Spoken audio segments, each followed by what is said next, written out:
नमस्कार, स्वागत है आप सबका। आप देख रहे हैं हमारा खास कार्यक्रम अर्थनीति और मैं हूं कवीन सचान। अर्थनीति में इस बार हम बातचीत करेंगे 15वें वित्त आयोग ने जो रिपोर्ट संसद के पटल पर रखी है। ये पहली रिपोर्ट है जो कि 2020-21 के लिए केंद्र और राज्यों के बीच जो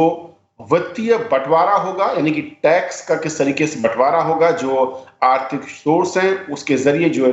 रकम मिलेगी उसका बंटवारा करने का फॉर्मूला सुझाया है और उसमें कुछ तब्दीली की गई है जो अब तक फॉर्मूला चला आ रहा था। इस रिपोर्ट में 21 से 26 तक के लिए जो दूसरी रिपोर्ट है उसमें सुझाव दिए जाएंगे और अंतिम जो रिपोर्ट है वो 30 अक्टूबर को जो है उसकी बात रखी जाएगी। लेकिन आज जो हम बात करेंगे वो पहली रिपोर्ट है जहां पर क्या मुख्य सुझाव हैं और स्टेट सेंटर के बीच में जो रेवेन्यू शेयरिंग का फॉर्मूला है वो असल में क्या सुझाया जा रहा है, क्या उसके पीछे के तर्क हैं, क्या फैक्टर इसमें ऐड इन किए गए हैं और जो अब तक के फैक्टर थे उसकी कितनी ज्यादा उन्हें कम या बढ़ाया गया है। और इसको समझेंगे अपने दो बेहद खास मेहमानों के जरिए। हमारे साथ डॉक्टर अरविंद विरमानी सर हैं, वरिष्ठ अर्थशास्त्री हैं और चेयरमैन है एग्रो फाउंडेशन के। सर बहुत बहुत स्वागत आपका। हमारे साथ दूसरे खास मेहमान हैं सिद्धार्था, नेशनल इकोनॉमिक एडवाइजर हैं टाइम्स ऑफ इंडिया ग्रुप में, और सिद्धार्था ने ही वित्त आयोग के जो चेयरमैन हैं एनके सिंह जी उनका इंटरव्यू किया इस पूरे मसले को लेकर। आपका भी स्वागत है। शुरुआत में सिद्धार्थ आपसे करना चाहूंगा कि अगर मैं सबसे पहले तो जो अब तक का मौजूदा फॉर्मूला है बंटवारे को लेकर, वित्तीय जो कि संसाधन है उसके जरिए आने वाली इनकम है और जो सुझाव दिए गए हैं वित्त आयोग की ओर से, क्या बड़े बदलाव या फिर बड़े चेंजेस आपको लगता है यहां पर नजर आते हैं? और इसके बाद फिर मैं एक एक करके उनकी डिटेलिंग पर जाऊंगा। जी, जो यदि आप पिछले बार की फॉर्मूला से तुलना करें तो तब से दो राज्यों को केंद्र शासित प्रदेश बना दिया गया है, जो कि जम्मू कश्मीर और लद्दाख हैं। तो पिछले जो वित्त आयोग था, 14वां वित्त आयोग, उसमें जो सरकार के पास जो डिविजिबल पूल थी, जो कर आते थे, केंद्रीय कर जो आते थे, उसमें से 42% जो है राज्यों को जाता था। इस बार 41% है, लेकिन उसमें 1% जो है वह जम्मू कश्मीर और लद्दाख के लिए है, तो वो 42 का 42 ही रह गया है। वह किस तरीके से 42 पे आए उस पे थोड़ी सी उसमें तब्दीली हुई है। वह एक कारण उसका यह है कि जो पॉपुलेशन का क्राइटेरिया था वो सेंसस 2011 के इस पे किया गया है, और लेकिन उसमें जो एक डर था खास करके दक्षिण भारत के राज्यों को, कि जहां पर की पॉपुलेशन की वृद्धि की दर कम हुई है उसका उनको नुकसान ना हो, तो उसके लिए उन्होंने एक वित्त आयोग ने एक उसको ध्यान में रखते हुए ये किया है। उसके अलावा जैसा कि वित्त आयोग का होता है, उसमें उन्होंने एक रेवेन्यू डेफिसिट ग्रांट का प्रावधान रखा है, और जो है तमाम तरीके की अलग चीजें हैं जो कि इंसेंटिव बेस्ड चीजें हैं। पावर रिफॉर्म्स हो गई, चाहे अन्य चीजें हो गई, एजुकेशन के लिए, हेल्थ के ऊपर जो है स्वास्थ्य के ऊपर इस बार काफी ध्यान दिया गया है, और कहा गया है कि 8% के लगभग जो है राज्यों को अपने बजट में स्वास्थ्य के लिए देना चाहिए। तो ये तमाम चीजें हैं जिसमें थोड़ी तब्दीली आई है। विरमानी सर, क्योंकि कोविड के इस काल के बीच और जो 2020 हमने देखा जिस तरीके से हालत नजर आ रही थी एक वक्त में, चाहे वो केंद्र की या फिर राज्यों के आर्थिक संसाधनों की बात करें, काफी ज्यादा एक चुनौती बढ़ती नजर आ रही थी। हालांकि दिसंबर और जनवरी की जो आंकड़े हैं उसमें काफी कुछ एक मैं कहूँ कि अच्छी खबरें मिली, जीएसटी कलेक्शन या फिर दूसरे जो रेवेन्यू कलेक्शन के सोर्सेज होते हैं। लेकिन वित्त आयोग के अगर सुझावों को देखें और जो बदलाव की तरफ हम कदम बढ़ाने की बात कर रहे थे, चाहे वो 12वें के बाद लगातार 15वें वित्त आयोग की इस रिपोर्ट की सिफारिशों को देखें, इसको आप कैसे देखते हैं? वक्त के बदलाव जो जरूरतें हैं स्टेट लेवल पर भी और सेंटर के नजरिए से भी। जो वित्त इस आयोग के सामने था वो था कि पैंडेमिक से सारी जो कैलकुलेशंस पहले की थी और आगे की करनी थी वो सब डाउट में हो गई थी, क्योंकि बेस लेना होता है फॉर फ्यूचर प्रोजेक्शंस। तो इस साल क्योंकि मैं एडवाइजरी ग्रुप पे था, ये स्ट्रगल रही है उसमें, ग्रुप में हमारे से डिस्कशन में सब जगह कि बेस क्या होगा, क्योंकि आपको याद होगा कि शुरू में कई इकोनॉमिस्ट बोल रहे थे ये -10% होगा, -15% होगा। हम ज़्यादा ऑप्टिमिस्टिक थे, हम -5% की तरफ ध्यान दर्शा रहे थे, पर वो इतनी अनसर्टेनिटी थी कि ये कॉन्स्टिट्यूशनल बॉडी उसको कैसे एड्रेस करे, इसलिए कई बारी एक्सटेंशन लेनी पड़ी है, इंटरिम रिपोर्ट्स देनी पड़ी हैं, और अभी भी बिल्कुल 100% पक्का नहीं है कि जो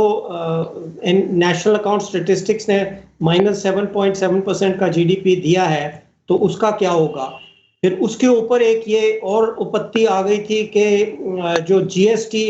कॉन्स्टिट्यूशनल अमेंडमेंट हुई थी उसमें जो 14% गारंटीड रिटर्न थी, वो कभी सोचा नहीं था कि कोई पैंडेमिक होगा और नेगेटिव ग्रोथ होगी। ये तो ध्यान में था कि थोड़ी बहुत फ्लक्चुएशन हो सकती हैं, 14 से 10 जा सकता है, 14 से 18 जा सकता है, कि नेगेटिव होगा वो कभी इमेजिन भी नहीं किया गया था। तो ये सारी आपत्तियां सामने रख के ये काफी टेंटेटिव है, अभी भी क्लियर नहीं है। आपने बोला है कि अभी एक्सटेंशन और दी गई है, तो सारी कैलकुलेशंस, क्योंकि प्रोजेक्शन बेस्ड कैलकुलेशंस होती हैं, क्या कितना किस स्टेट को मिलेगा, उसका डिवीजन भी अगर आप पुराना भी रखिए तो ये भी नहीं पता कि ग्रोथ कितनी होगी। सो ऑल दोस थिंग्स, जो बेस है उसके हिसाब से ट्रांसफर्स, सब कैलकुलेशंस डिफिकल्ट हो गई थी, पर वो एफर्ट किया गया है और टेंटेटिव एलोकेशन दी हैं, और हो सकता है अभी इसमें और चेंज करने की जरूरत हो। बट ऑफ कोर्स जो सिद्धार्थ साहब ने बोला है, जो 42-41% कैलकुलेशन, उसमें तो खास बदलाव का कोई आर्ग्यूमेंट नहीं था, एक्सेप्ट के आपको याद होगा कि एक दो चीजें ऐड की गई थी उनके कमीशन सेटअप होने के बाद, कुछ defence related issues, additional points उसमें डाले थे, पर मेरा ख्याल FY15 ने क्वाइट राइटली सोचा है कि ये टाइम नहीं है कि जब बड़े चेंजेस से कोई फायदा है, क्योंकि सब कुछ ही बहुत अनसर्टन है। फॉर एग्जांपल एक इशू जो जिस पे मैंने पर्चा लिख के दिया था FY15 को, कि ये जो डिफेंस R&D है ये बहुत अनसर्टन है, कई हाइपरसोनिक वेपन्स ये वो डेवलप हो रहे हैं, बहुत अनसर्टन है, तो इसको शायद क्या कहते हैं उसको, वो जो कैरी ओवर का सिस्टम होता है वो सोचना पड़ेगा। पर आई थिंक जहाँ तक मुझे दिखा है, ये ज़्यादा इतने बड़े चेंजेस उन्होंने रेकमेंड नहीं किए हैं as far as I can see, पर परहैप्स सिद्धार्थ साहब को पता होगा। जी विमानी सर, लेकिन एक जो पॉइंट काफी महत्वपूर्ण रहा था, उसके पहले भी जब पिछले वित्त आयोग की रिपोर्ट्स रही हैं और जिसका सिद्धार्थ ने जिक्र किया, पॉपुलेशन को लेकर और स्टेट वाइज उन राज्यों की चिंता बड़ी थी कि जिन्होंने इस पर काम किया है और उनको ऐसा लगता रहा है कि हमें उसका बेनिफिट उस तरीके से नहीं मिल रहा और कहीं उसके बदले में हमें कहीं कोई नुकसान झेलना पड़ता है कई बार। इसे आप कैसे देखते हैं? और इस रिपोर्ट में अगर ओवरऑल देखें, हालांकि इस पर काफी ज्यादा तो बेसिक ट्रेड ऑफ यही होता है कि जो हेविली पॉपुलेटेड पुअरर स्टेट हैं, क्योंकि ये नेशनल कमीशन है, तो उसके ट्रांसफर जनरली आप दुनिया में देखिए, जो richer parts of the country होती हैं वो ज्यादा टैक्सेस देती हैं, जो पुअरर होती हैं उनको ट्रांसफर दिया जाता है। तो पर इसमें एक कंफ्यूजन आ जाती है कि वो पुअरर स्टेट्स की पॉपुलेशन भी ज्यादा बढ़ रही है, तो सदर्न स्टेट्स जो अब थोड़ी इम्प्रूव हो गई हैं, जिनकी इनकम ज्यादा बढ़ गई है, वो कहते हैं कि हमने अच्छा काम किया है तो हमें पेनलाइज कर रहे हो आप, क्योंकि उनकी पॉपुलेशन ज्यादा बढ़ रही है, पर कैपिटा इनकम कम हो रही है, या रिलेटिवली स्पीकिंग। तो ये बैलेंस होता है, ये हर कमीशन में पिछली 3-4 कमीशन में ये प्रॉब्लम हुई है। तो जनरली इसका हल होता है कि डिफरेंट इंडेक्सेस बनाए जाते हैं और उनको डिफरेंट वेट किया जाता है, ताकि ऑफसेट मोर और लेस ऑफसेट हो जाती हैं ये चीजें, और सबको सेटिस्फाई रखना पड़ता है, डेमोक्रेसी है, सबको थोड़ा थोड़ा कुछ देना पड़ता है। तो that is the usual balancing act which has to be done by the Finance Commission. Siddharth, क्योंकि आपने जो बातचीत की उसमें कुछ एक और महत्वपूर्ण पॉइंट जो मुझे लग रहा था कि ओवरऑल कुछ ऐसे राज्य जो कि हम बड़े राज्य है ओवरऑल जिनकी परफॉर्मेंस एक होती है। दूसरा जो वेटेज की बात आई है, क्या इसमें कुछ नए ऐसे कहूँ कि टूल्स है उनको ऐड करने की बात बीच में हुई है या ऐड किए गए हैं जिनका वेटेज बढ़ाया गया हो जो पिछली बार कम था, या इस बार कुछ ऐसे सेक्टर क्षेत्र या ऐसे टूल जो कि वेटेज इनका कम किया गया हो, अगर इस परिवर्तन को देखें तो? जी, ये जो 15वां वित्त आयोग है, इसको आमतौर पे वित्त आयोग के 5 साल का कार्यकाल, मतलब 5 साल का उनको अवार्ड देना पड़ता है। तो उनकी अवधि जो होती है 5 साल की होती है। यह वित्त आयोग एक ऐसा है जो कि दूसरी बार हुआ है, जो जिसकी कि 6 साल की अवधि है। तो इन्होंने एक 2020-21 में एक रिपोर्ट दिया था, 20-21 के लिए एक रिपोर्ट दिया था, जो कि पिछले वर्ष आया था। और इस बार इन्होंने जो है अब 21 से 26 के लिए रिपोर्ट दिया है। तो जो फॉर्मूला था जिसकी बेसिस पे डेवोल्यूशन तय किया गया था कि राज्यों को कितना हिस्सा मिलेगा केंद्रीय कर का, वह जो है फॉर्मूला इन्होंने वैसा ही रखा है जो पिछले साल के लिए किया था। तो उसमें कोई खास तब्दीली नहीं आई है। जो एक जो पॉपुलेशन का है उसमें परफॉर्मेंस को टूल दिया गया है, जिसकी वजह से जो राज्य जिन्होंने अच्छा काम किया है, जहां पे वृद्धि की दर कम हुई है पॉपुलेशन में, जनसंख्या में, उसका उनको बैलेंस किया गया है। जी वीरमानी सर, अब जो परफॉर्मेंस बेस्ड जब हम बात कर रहे हैं, और इसमें मैं देख रहा था रिपोर्ट में कि एग्रीकल्चर सेक्टर में जो रिफॉर्म्स जिन स्टेट ने लागू किया है, चाहे वो फिर महत्वाकांक्षी जिले और ब्लॉक में उन इस तरह की स्कीम्स को लागू करना है, इवन पावर सेक्टर में सुधार के रिफॉर्म्स को आगे बढ़ाया हो, ये सब काफी कुछ इसमें महत्वपूर्ण हो जाते हैं इस तरह की रिपोर्ट में। और इस बंटवारे में अगर हम प्रदर्शन को देखें, परफॉर्मेंस को देखें स्टेट वाइज, इन खासतौर पर इन सेक्टर्स में, उसको आप कैसे देखते हैं और उसका वेटेज किस तरीके से आने वाले कुछ वर्षों में ज्यादा महत्वपूर्ण हो जाएगा? तो जो स्टेट सब्जेक्ट हैं और पार्टली जो कंकरेंट लिस्ट पे होते हैं, उसमें डायरेक्टली जो सेंट्रल गवर्नमेंट है कुछ नहीं कर सकती। तो इंसेंटिव्स यूज किए जाते हैं, चाहे आप समझिए इलेक्ट्रिसिटी डिस्ट्रीब्यूशन जैसे है, वो स्टेट सब्जेक्ट है, उसमें स्टेट इलेक्ट्रिसिटी बोर्ड्स इन्वॉल्व हैं। और एग्रीकल्चर ऑफ कोर्स तो है ही state subject mostly. Agricultural trade में कंकरेंट लिस्ट और सेंट्रल लिस्ट में है इंटर स्टेट ट्रेड। तो ऐसे जो स्टेट सब्जेक्ट्स हैं और कंकरेंट सब्जेक्ट हैं जहाँ पे ज़रूरत है जो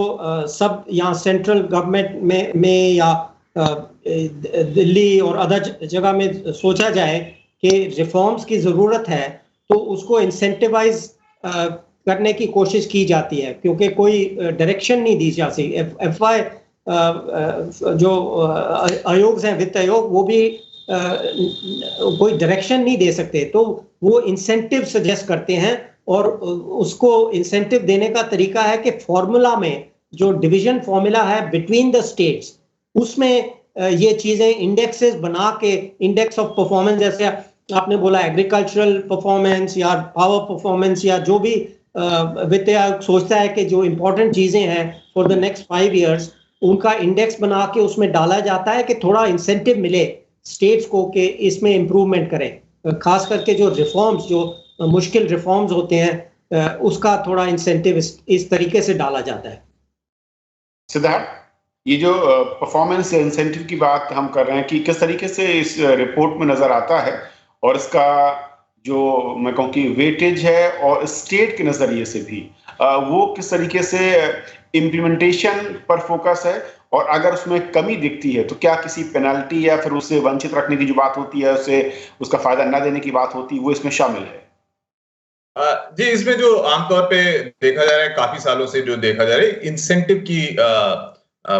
इंसेंटिव की बात की जाती है। यदि आप अपने, जैसे इसमें जो है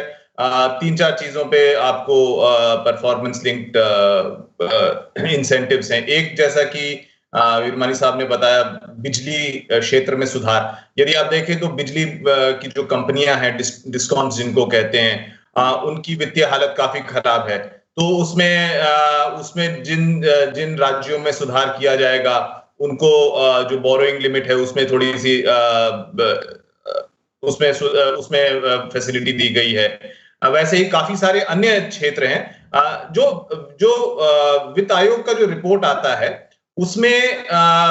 जो डेवल्यूशन होता है और जो रेवेन्यू डेफिसिट ग्रांट्स होते हैं, इन सब चीजों पे निर्णय हो गया है। उसी तरीके से जो डिफेंस मॉडर्नाइजेशन की बात हो, उस पर निर्णय इन प्रिंसिपल हो गया है। काफी सारी चीजें हैं जिसपे इंसेंटिव लिंक्ड रिफॉर्म्स की जो बात है, जैसे कृषि क्षेत्र में ये कहा गया है कि अब जैसे आप मॉडल एक लैंड लॉ बनाया जाएगा, जमीन कानून बनाया जाएगा, एक मॉडल जमीन कानून जो कि नीति आयोग बनाएगी। अब उसके बेसिस पर और जो राज्य इसको अडॉप्ट कर लेते हैं उनको थोड़ी इंसेंटिव दी जा सकती है, चाहे जो ग्राउंड वाटर से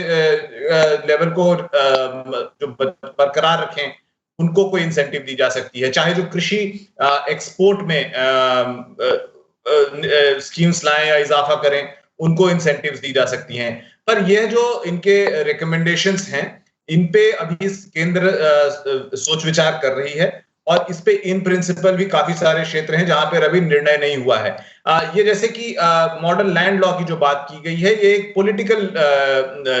डिसीजन होगा कि पिछली बार यदि आप देखें तो भारत सरकार ने एक ऑर्डिनेंस किया था और उसके बाद जो है काफी उस पे नाराजगी थी कुछ राज्यों की और लोगों की। तो इस पे अभी और सलाह करके काफी सारे क्षेत्र ऐसे हैं जहां पर कि ये निर्णय लिए जाएंगे। उसी तरीके से कहा गया है कि जो राज्य फिस्कल सुधार करेंगे, जो अपनी वित्तीय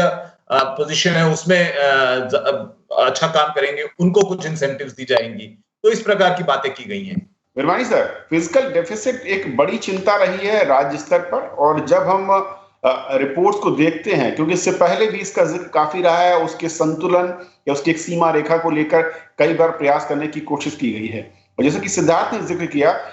इस चिंता को कैसे आप देखते हैं और इस रिपोर्ट में इस चिंता को कैसे दूर करने की बात की गई? हालांकि जैसे कि सिद्धार्थ ने कहा कि रिपोर्ट में सिफारिशें हैं, अभी सरकार को एडॉप्ट करना है, उसको लागू करने की दिशा में बढ़ना होगा, तो वो एक अलग मैटर। लेकिन फिर भी अगर सुधार की तरफ हम बात करें फिस्कल डेफिसिट को लेकर, क्या प्रमुख चीजें नजर आती हैं रिपोर्ट के जरिए?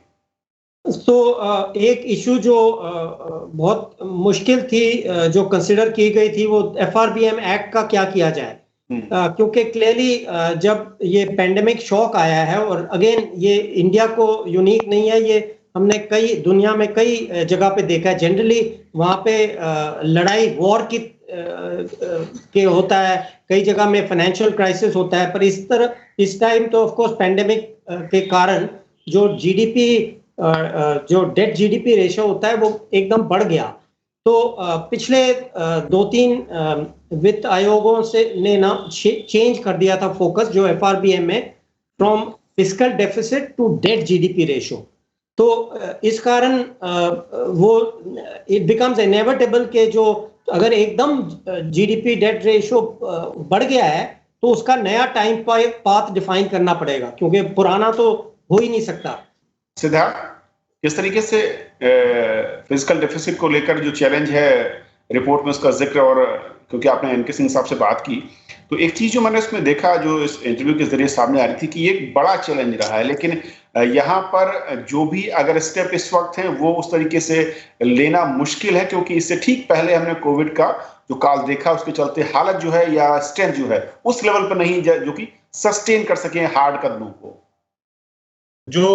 जैसा वीरवानी साहब ने पहले बताया कि इस बार के जो एस्टिमेट्स बनाने की जो मतलब जो प्रक्रिया थी, उसमें बहुत ज्यादा अनसर्टेनिटी थी। अब हमें ये नहीं मालूम कि आज से 2 महीने बाद पैंडेमिक का क्या असर रहेगा और अगले साल कितना सुधार होगा वो बताना और भी मुश्किल है। और जितना सुधार होगा उसी की तुलना में आपकी फिस्कल डेफिसिट कम होती जाएगी, क्योंकि सरकार अपना खर्च कम कर सकती है और जीडीपी में वृद्धि भी होगी, तो उस वजह से भी आपके जो फिस्कल डेफिसिट की जो संख्या है, जो परसेंटेज ऑफ जीडीपी में दिखाई जाती है, वो बेहतर होगा। तो इस वजह से अगर आप आयोग का रिपोर्ट पढ़ें तो उसमें ये चीज खुल के आ रही है। उन्होंने 3 सिनेरियो भी बताए हैं और ये कहा है कि जो केंद्र का जो वित्तीय घाटा है, यानी जो फिस्कल डेफिसिट है, उसको 2025-26 तक 4% तक लाई जाए, और जो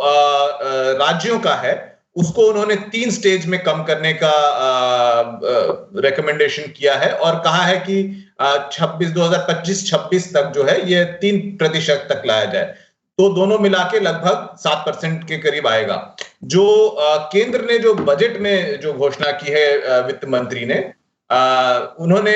यह कहा है कि 2025-26 तक हमारा जो वित्तीय घाटा है केंद्र का, वह 4.5% तक आएगा। तो ये इन्होंने कहा है और साथ ही ये भी कहा गया है कि जो केंद्र का जो डेट टू जीडीपी रेशो है, उसका अनुमान ये लगाया गया है कि 2025-26 तक यह 5.6% तक आने की उम्मीद है। तो इस तरीके से उन्होंने एक तरीके से कम करने का सुझाव दिया है और इसको एक बहुत ही एग्रेसिव तरीके से कम करने के लिए नहीं कहा गया है, क्योंकि यह बात अभी भी क्लियर नहीं है कि ये पैंडेमिक का असर कब तक रहेगा, कब तक सरकारों को, मतलब ना सिर्फ भारत सरकार बल्कि जैसा कि विरवानी साहब ने बताया, विश्व की सारी सरकारों को कब तक खर्च करने की जरूरत है, लोगों को सहारा देने की जरूरत है और पब्लिक इन्वेस्टमेंट बढ़ाने की जरूरत है। तो इस वजह से जो है यह जो पहले FRBM में जो रोड मैप था वह 3% का हमेशा हम टारगेट करते थे, तो 3% ना करके अभी फिलहाल 4% के लिए कहा गया है। इन्होंने एक हाई पावर्ड कमिटी की भी सजेशन दी है वित्त आयोग ने और कहा है कि एक नया फिस्कल रोड मैप बनाने की आवश्यकता है। तो यह जो है उस पे वित्त मंत्रालय भी इस पे आने वाले महीनों में कुछ काम करेगी और एक नया रोड मैप तैयार किया जाएगा। विरमानी सर, एक जो इम्पोर्टेंट पॉइंट दिखता है वो है टैक्स कलेक्शन और उसके बेस और दायरे को लेकर, क्योंकि इसी रिपोर्ट में ये कहा जाता है कि 18-19 में जो राज्य और केंद्रों का कुल राजस्व था वो करीब जीडीपी का 17.5% के आसपास, अगर मैं गलत नहीं हूं, और इसको अगर दुनिया के डेवलपिंग कंट्रीज के कलेक्शन से देखा जाए तो उस तरीके से उसमें वृद्धि या उसमें इंक्रीज नहीं नजर आ रहा है। तो सुझाव के तौर पर कि कर आधार को यानी कि उसके बैंक को कैसे बढ़ाया जाए, बेस को बढ़ाया जाए और किस तरीके से जो दूसरे एक्सपर्टीज हैं उसको इसको ऐड करके इसको हम एक्सपेंड कर सकते हैं, इसे आप कैसे देखते हैं? और ये वाकई क्या बहुत महत्वपूर्ण इस वक्त हो जाता है जब हम इस पैंडेमिक से बाहर निकलते हुए नजर आ रहे हैं? ये बहुत अच्छा क्वेश्चन है आपका। तो अगेन ये इशू रिपीटेडली आती है टैक्स बॉयंस की टैक्स एफिशिएंस की, टैक्स बेस की। तो और अब अगेन काफ़ी एक्सपीरियंस है हमें अंतर्राष्ट्रीय और अब इंडिया में भी कई टैक्स रिफॉर्म्स हो चुके हैं। तो बेसिकली जहाँ तक मुझे, जैसे हमारी डिस्कशंस हुई थी, मैंने, आपको याद होगा हमारा ईग्रो पेपर है जीएसटी रिफॉर्म्स के ऊपर, वो पेपर हमने FY15 इस आयोग को भी दिया था। और बेसिकली ब्रॉडली सारे इकोनॉमिक एक्सपर्ट्स एडवाइजरी ग्रुप में भी जो थे वो सब सहमत हैं कि सिंपल रैशनल टैक्सेस से बॉयंसी बढ़ेगी। जनरली जो टैक्स एक्सपर्ट नहीं होते या जिनको रेवेन्यू की ज़रूरत पड़ी रहती है, वो सोचते हैं कि अगर हम टैक्स ये बढ़ा देंगे, उधर बढ़ा देंगे, टैक्स बढ़ जाएगा, पर वो 1 साल के लिए बढ़ता है और उसकी बॉयंसी कम हो जाती है। तो सब एक्सपर्ट्स की अब यूनैनिमिटी है कि अगर सिंपल रैशनल टैक्स होगा, चाहे वो जीएसटी हो, चाहे वो इनकम टैक्स हो, चाहे वो कॉर्पोरेट टैक्स हो, चाहे वो कस्टम्स ड्यूटी हो, तो generally simple tax, so tax reform को करना पड़ेगा अगर हम बॉयंसी को इंक्रीज करना चाहते हैं और जो एम्बिशन है कि हमारा टैक्स जीडीपी रेशियो बढ़े in the medium to long term, उसके सिवाय टैक्स रिफॉर्म के सिवाय कोई और ऑप्शन नहीं है। सिद्धार्थ, एक आखिरी कमेंट आपको चाहूंगा, क्योंकि जब टैक्स की हम बात कर रहे हैं, मैं देख रहा था रिपोर्ट्स के अलावा जीएसटी को लेकर भी जो फ्लक्चुएशन काफी ज्यादा है जीएसटी को लेकर, उसमें भी चिंता जताई गई है। इसके अलावा कहा जा रहा है कि जो इनवॉइस इनपुट टैक्स में जो एक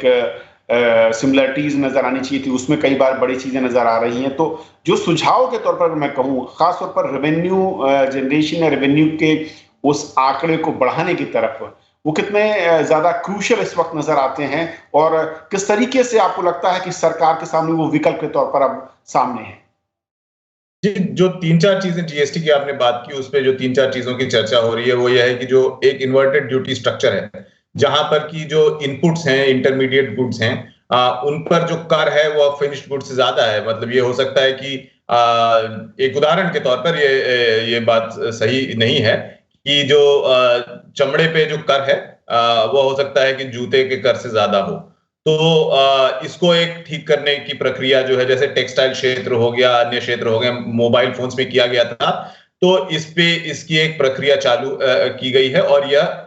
सुझाव है कि इसको और आगे बढ़ाया जाए, इन्वर्टेड ड्यूटी स्ट्रक्चर को ठीक किया जाए। दूसरी जो चीज है वो है कि जो हमारे पास अगर आप देखें तो 4 मुख्य स्लैब हैं जीएसटी में, 5%, 12 और 18% और 28%, जो कि सिन गुड्स या लग्जरी गुड्स हैं। तो यह बात भी की गई है कि 12 और 18 को किस तरीके से उनका विलय किया जाए और एक चाहे वो 15 हो या 16 हो, जो भी हो, उस तरीके का एक स्लैब बनाया जाए, जिसकी वजह से ये जो क्लासिफिकेशन की समस्या है कि रोटी 5% और पराठा 18%, इस टाइप की जो समस्याएं हैं वो सुलझ जाएं। और जो तीसरी चीज वो है कि जो राज्यों को एक तरीके से 14% वृद्धि का एक सरकार केंद्र का एक प्रॉमिस है कि यदि आपका 14% वृद्धि नहीं होती है कर में, तो हम आपको लॉस मानेंगे वो और हम उसका आपको मुआवजा देंगे। तो वह यह चीज 2022 तक लागू है, जून 2022 तक। और यह एक ऐसी चीज है जिसमें कि राज्य को कोई इंसेंटिव नहीं है कि वो ज्यादा मेहनत करें और कर ज्यादा इकट्ठा करें। तो यह बात भी की जा रही है कि उसको किस तरीके से जो राज्यों को अभी ज्यादा मेहनत करनी होगी और ज्यादा कर उठा सकें। तो जीएसटी में ये सारी बातें आई हैं। चलिए, बहुत बहुत शुक्रिया आप दोनों मेहमानों का हमारे साथ इस बहुत ही महत्वपूर्ण चर्चा में जुड़ने के लिए।